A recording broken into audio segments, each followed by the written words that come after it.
Welcome back. Now let's meet our second and final group of candidates standing for your vote in the Central Ward this evening.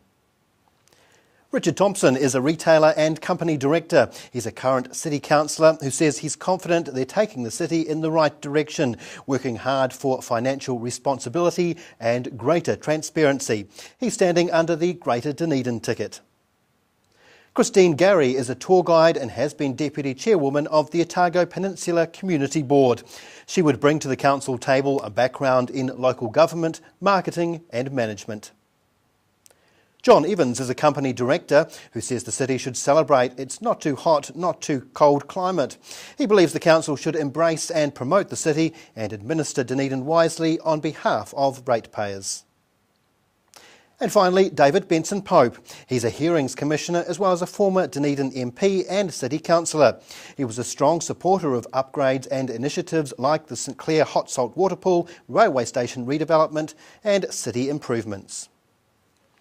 As with our first group this evening, each candidate will have 30 seconds to explain why they're standing for your vote, and that'll be followed up by a few questions from myself. I'll start with the panel from the left. Richard Thompson, first up. Tell us why you're standing for re-election for the Dunedin City Council.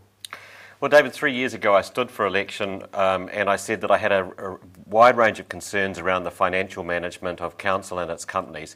And we've done an awful lot, I think, to turn that around in the last 3 years. And for me, the issue that's going to be paramount over the next 3 years is around economic development for the city. I strongly support the economic development strategy that we have in place, and I think it's critical that we have really strong councillors around the table who can drive that through to fruition. The city needs that, and I want to be part of it. Excellent. Richard, tell us, as a councillor, what have you seen as the improvements in the last few years? Oh, look, I think the financial management has improved dramatically. We have taken an enormous amount of cost out of council. We've got a long way to go.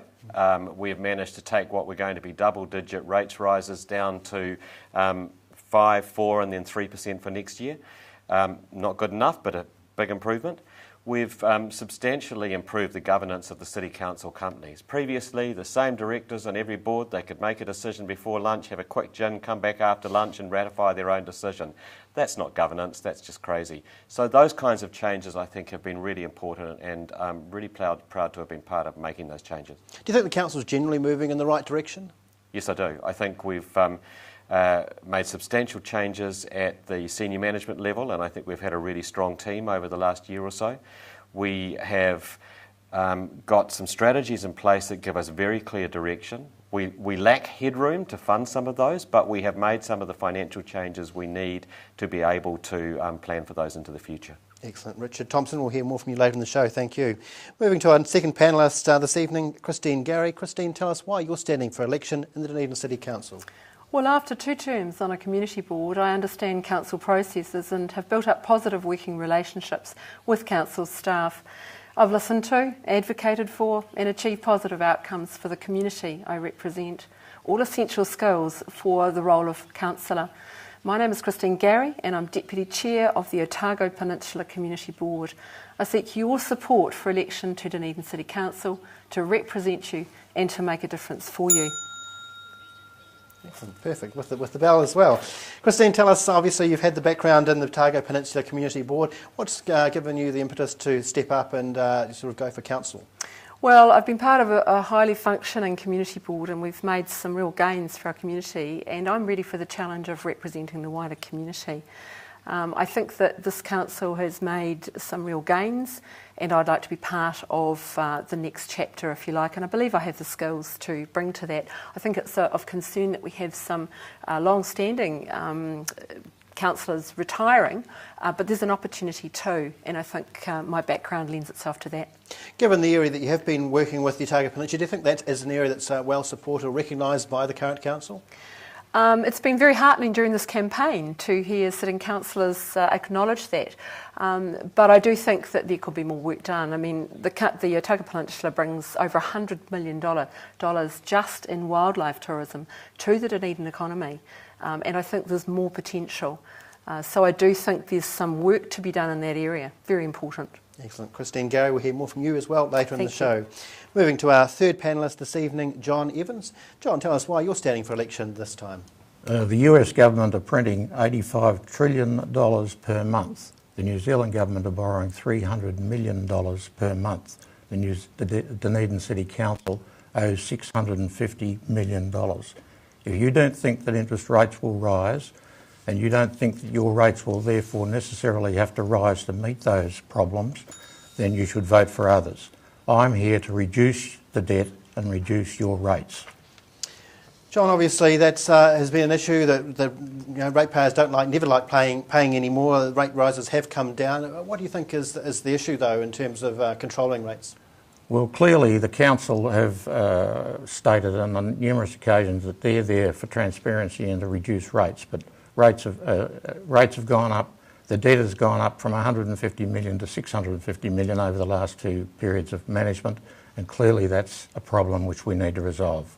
What skills would you bring to the council table that would help with those things? Well, I have managed a facility for the council successfully without spending any of the council's money. I raised the profile of that facility, Chisholm Park Golf Course, while I was there for 12 years.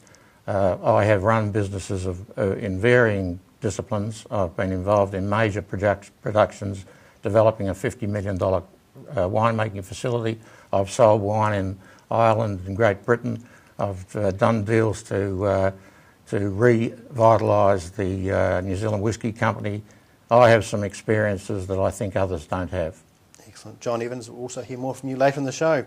Turning to our final panellist this evening, David Benson-Pope, tell us why you're standing for election at the Dunedin City Council. Well, I was born and grew up in Dunedin, and I love this city and I'm very proud of it, and that's why I get a bit embarrassed when I walk down the street and I see how dirty, how grubby George Street and the rest of the centre of the city is. So I'd ask you next time you're in town, have a look please at the Octagon, George Street, Princess Street, and if you agree with me that it's dirty and we need to lift our act on that and show ourselves at our best, then please, I hope you'll support me to get that done. Thank you. David, obviously you've been both a Dunedin MP and a City Councillor in the past. You've been seeing the other side with being a Hearings Commissioner. What's brought you back to want to go back to the council table? Well, I guess I got tired and my family got tired of me criticising and told me to get off the sofa if I really believed so strongly the stuff I was talking about.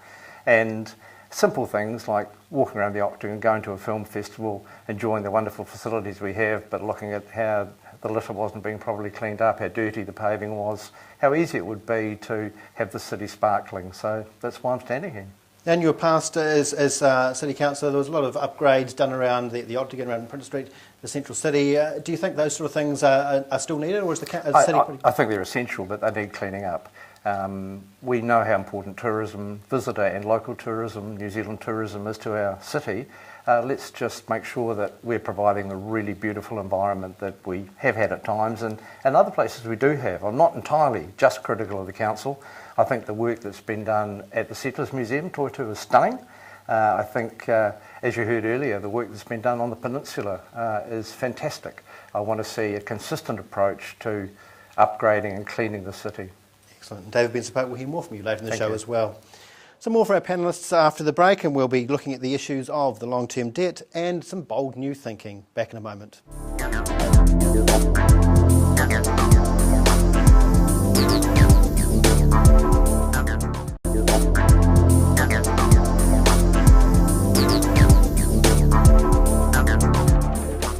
Welcome back to Local Body 2013, and we're with our final group of candidates standing for your vote in the Central Ward. Firstly, a question to the whole panel, starting on the left there. What do you see as the biggest challenges facing Dunedin City over the next 3 years? Richard Thompson. Well, I think the biggest challenge is going to be finding the financial headroom to invest in projects in the city that I believe are still needed. We've got a financial strategy in place which is determined to get our debt levels down to an acceptable level over the next 4 or 5 years, and we're going to have to be incredibly careful at what we spend in the meantime, or we'll blow that out of the water.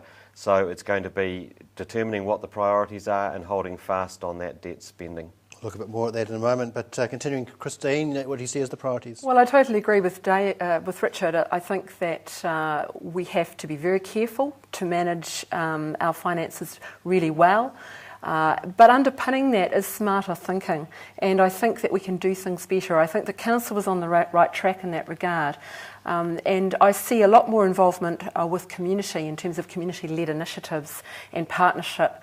One of the important things is going to be, though, engaging the community in a more effective way, and I think that's one of the areas that council can proceed with in a very effective way. Excellent. Continuing with the panel, John, what do you see as the challenges for the next 3 years? Well, clearly, as I've expressed, the main challenge facing Dunedin is the fact that we will not be able to afford to repay the debt, and so we need to continue to reduce the debt dramatically. With respect to new projects, clearly we can't afford new projects prior to reducing the debt. Once we have the debt down to a manageable proportion, which is probably in this city somewhere between $50 and $100 million, then we can look at improving the facilities of the city. Prior to that, people won't have enough money to be able to go out and develop businesses. Excellent. And finally, David, the biggest challenges facing the city in the next 3 years? I think the first one is cleaning the place up, as I've said, but I think the main one is developing a much greater advocacy role to stop and reverse decisions that are bad for the city and for its residents. I know we've seen it with a number of organisations, Transrail, New Zealand Post, DHB and so on. I've yet to meet anyone who thinks it's sensible to post a letter across Dunedin that goes via Christchurch for sorting and then comes back. And I think we need to really get on the case. Excellent. Continuing with the questions for our whole panel there, and we'll take up the issue of debt that's been raised there. The council's large long-term debt, both council and through the council-owned companies, has been mentioned by many candidates in this campaign. Given the spending restrictions that the council is under, and Richard, you've mentioned this as well, but we'll start with John there in the middle there. What projects would you like to see the council pursue, or what cutbacks would you like to see looked at? Well, we have a city here that's 120,000 people and it isn't growing, and it hasn't grown for many years. Tauranga has a city of 120,000 people and it has 350 people working for the council. We have 750 plus people working for the council. Clearly we are either overstaffed, mismanaged or both. If we don't reduce the staff at the Dunedin City Council, then we have no hope of reducing the debt, because the assets, so-called assets we have, such as the Carisbrook was and the stadium is, are unsaleable. I think we need to, and we certainly would want to sell the Waipori Fund. That's the only asset that we have, and we desperately do not want to sell that. That's our backstop.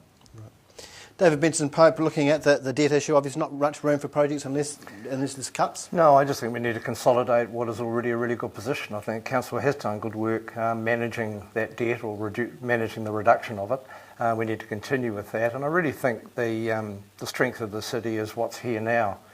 We've got a stadium, even if we've argued about it for more than 10 years, and I think that's an issue in itself. Let's get on with it. I don't think there's much room, if any, for new projects, but we do need to lift our act in terms of what we present to our residents and visitors. Excellent. Richard, obviously you've mentioned the lack of headroom, but there's always, the community always wants, we've got the pools and libraries and things. If there is new projects to add, is there room to cut? Oh, well, I think the first thing I'd say is that contrary, I think, to a lot of public view, the council in this latest term has in fact cut.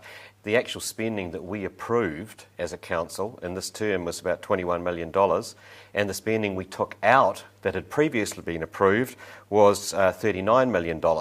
So in fact we've actually reduced the total spend, but we still don't have the headroom. So I think that we're going to be stuck with that. There are proposals that do need work. I think that for me personally, things like aquatic facilities, the rerouting of the 2 one-ways so that we can integrate the warehouse section and really revitalise that part of the city would be high priorities, but I accept we can't afford them just yet. Excellent. And Christine, if there is more projects to be looked at, obviously it's a very tight financial situation. Well, I don't think it stops us dreaming and planning, and by that I mean the South Dunedin Hub and the pool at Mosgiel. I think that we should start exploring that. But if there's one message that I would have, it would be let's finish the projects we've started. And the one there would be the Portobello Road improvements, which the byproduct of that is the cycling. But that's a safety improvement for the residents first up, and then for visitors and then the recreational and commuter cyclists. Right. Excellent. Now, some voters have told us this election that they're looking for, with there's a number of retirements as we've heard, they're looking for bold new thinking from the next council. For our candidates, and I'll start with David Benson-Pope on the end this time, what's one bold plan or idea that you would like to promote if elected to council? David, firstly. Well, after what I've just said about new projects, I'll be very conservative. I'd like to see us continue the work to get access, pedestrian access, into the harbour basin. I think, we've had a lot of hoo-ha about a hotel that was entirely inappropriate in the form suggested and in the wrong place. But you've only got to look at those derelict wharf sheds to see what potential there is for major improvements for Dunedin and visitors in that area. And I think the first part of that is decent pedestrian access over the old alignment at the bottom of Rattray Street. Excellent. Richard, obviously not a lot of headroom as we've mentioned, but a bold new thinking or idea that you've got? Oh, what I'd love to push would be the rerouting of the state highway 2 lanes so that we can free up, we can turn it into a bi-directional and free up, I always get them mixed up whether it's Cumberland or whatever, but so that we can reintegrate that warehouse area. And I think then the natural thing is the link between there and the harbour, and then you can revitalise an area, you can look to get more urban apartment dwelling in that area, and I think that's good for that end of the city, and we start to see real improvements in facilities there that will actually, a lot of it will come from private enterprise if we can actually provide them with the the basic blueprint. Christine, is there a bold idea or proposal in your dream list? There are two. I think it would be plausible and feasible for us to become leaders in alternative energy sources. We've got some amazing companies in the city starting that off. And my other thought is we have 5,000 graduates per annum who leave the city often to go elsewhere, and what amazing marketers they could be for Dunedin with just a little bit of work on that idea. Excellent. And John, for you, a bold new idea or thinking perhaps that doesn't require lots of money? Thank you for that. The council has many unlettered buildings. I believe they should provide those to students and graduates to meet, think tank, brainstorm, come up with brilliant ideas. We should then mentor those ideas through to commercial success. And secondly, I think there's a very good idea, amalgamate the DCC and the ORC, sell the leasehold properties that are currently charging ridiculous rents down on the harbour basin, and improve that area so that we can have a vibrant, wonderful, beautiful city that takes advantage of the lovely harbour we have, which I must say Christine has done a great job in protecting. Excellent, John. Thank you to our panel. More questions from our panel after the break, and we'll be looking at the issue of Dunedin's Central Business District and our tertiary education sector. Back in a moment.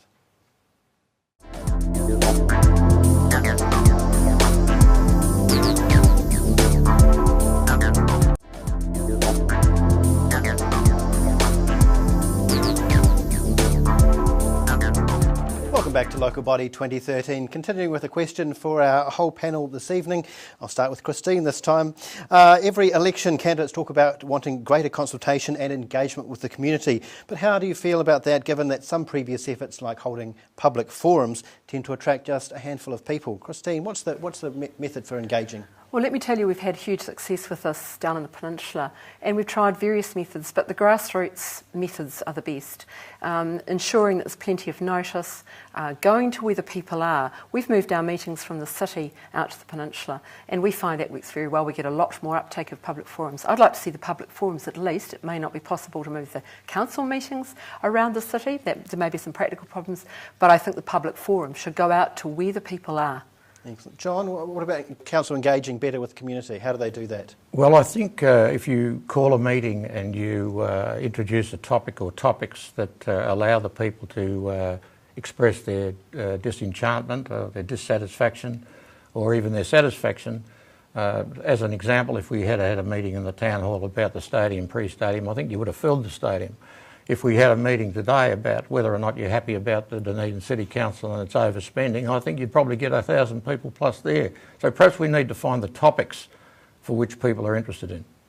David Benson-Pope, having had previous experience on council as well and in national politics, what's the method? Yeah, the public forum was resisted by the council when it was introduced, and I think it has been successful. I think you just need to keep trying every avenue you can to communicate with people. The city has recently changed the publication it sends out.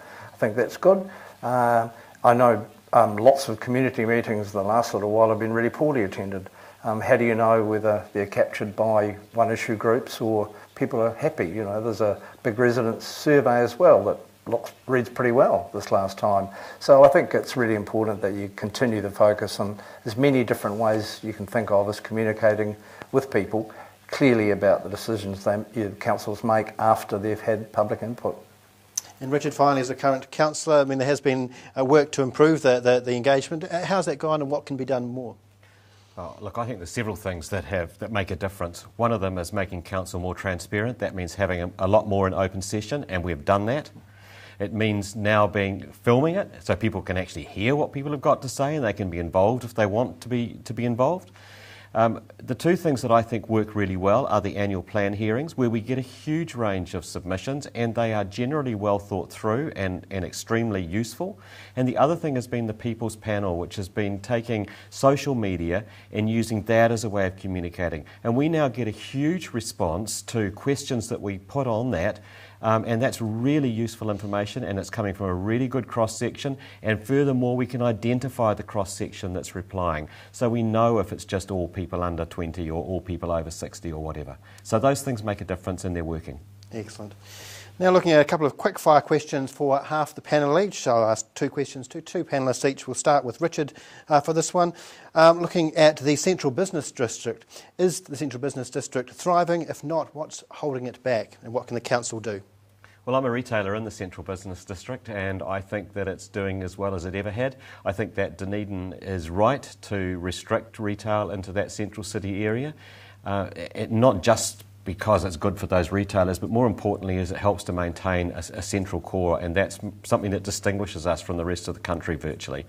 So I think it's doing okay, and I think that David's right, we need to keep on top of it, but I don't think it's broke. Excellent. Christine, for you, the Central Business District, what can be done more, or is it thriving? I think we can always do better, and one of the areas would be to make it more of a pedestrian area where perhaps buses have access, because in countries around the world, cities around the world, that's a key thing. Also celebration. We do celebrating very well, and I reflected on that while I was walking down George Street in the graduation parade. We celebrate well. The Midwinter Carnival, those kind of events bring families, people into the central city. Excellent, Christine. A question for the second half of our panel with two gentlemen looking at the tertiary education sector. It's obviously been seen as one of the city's assets with Otago Polytech and Otago University. What role do you think the council should play in helping promote and build opportunities in that area? I'll start with you, John.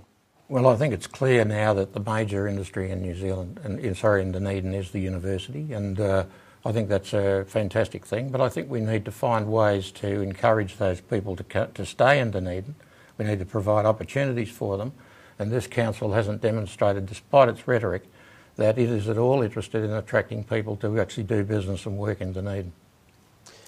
Excellent. David Benson-Pope, what role do you think the council should play in helping promote and build opportunities? Well, I think the council already has a pretty substantial role, and I've never heard any criticism of the council's involvement with the governance of the university. I think, though, there's a potential to expand the role in terms of making Dunedin student-friendly. I think a lot of council's role is about providing an environment for other good things to happen. We've seen that in the Octagon, with hospitality and so on. I think there are major areas for improvement in the whole tertiary campus, not just the hospital, the med school, the university, but also in the Polytech area where the College for Education is as well. Excellent. Another question for our whole panel, the issue of drilling. Now, it was announced recently Anadarko is set to drill a $129 New Zealand million test well off the coast of Otago Peninsula next January with the hopes of striking the reserves of natural gas or maybe oil. Shell's also considering test drilling. Now, it is a central government decision, but is it something that you would welcome? I'll start with John this time. Is drilling something you would welcome in the city? Unfortunately, the concept of drilling in this area is not a decision that will be made by the council or the people who live in Dunedin. It will be made by central government. The issue is not whether or not we like or want oil drilling or gas drilling, which I apparently understand is the major likelihood. The issue for us is whether or not we are prepared to take advantage of any opportunity, any business opportunity that exists as a result. Would you rather the 1 or 1,000 jobs go to Timaru or Invercargill or Dunedin? Personally, I think they should come to Dunedin. Excellent. David Benson-Pope, the idea of drilling is something council should back. Yeah, I think we need to be really careful about the jobs at any price argument. I don't think there's much future in the way the whole global environment is in extractive industries. Ask the Australian mining barons right now, how the economy's going. So I think we need to be very careful. I don't support extractive industries. If New Zealand and Dunedin could secure the revenues from some sort of project like that, the way the Norwegians did, so it was completely captured for locals, that might be different, but there's no chance of that as I understand the current government policy, and I think we should, just as we did with the smelter, make a very firm stand on this issue. Richard Thompson is a central government call, but should council be supporting the idea of exploratory drilling for gas? Look, in most areas of life you get to make a choice between how much risk you're prepared to take for how much reward. In this particular one, we get to take all the risk, somebody else gets to take all the reward. That doesn't sit well with me. I think my worldview is that we've got to stop drilling ever more desperate holes in ever more dangerous places and start focusing on a sane energy future. So I don't support drilling in the South Basin. I do accept that if it happens, and it won't be our choice, then we should be trying to maximise the benefit to offset the risks that we're taking, but I would prefer it not to happen. And Christine Gary, having experience out on the Otago Peninsula at 60 kilometres off the coast there, but is drilling something council should be looking at supporting or welcoming? We can't afford the risk. I come from an area which contributes over $100 million, as I said, from wildlife tourism. It would be shooting ourselves in the foot to welcome drilling. There's no certainty about job security. If you look at the Aberdeen situation, which has been cited by a number of candidates, the experience there was not all positive. It actually meant the costs of living went up for people, there was a price cap on salaries, and the specialty jobs came in from overseas. Excellent. Thank you to our 4 panellists this evening. That's all we've got time for this evening. To our 4 panellists, Richard Thompson, Christine Gary, John Evans and David Benson-Pope. Thanks for your time this evening and thanks for joining us. Join us again tomorrow night. Now remember, we're here every weeknight meeting the candidates. You can also catch repeat screenings of the show at the weekends and in the weeks leading up to the close of postal voting. Now join me tomorrow night at 7:30 when we'll hear from candidates standing in the Mosgiel Tidy Ward and Waikouiti Coast Chalmers. Remember, it's your votes and will decide who runs the city for the next 3 years.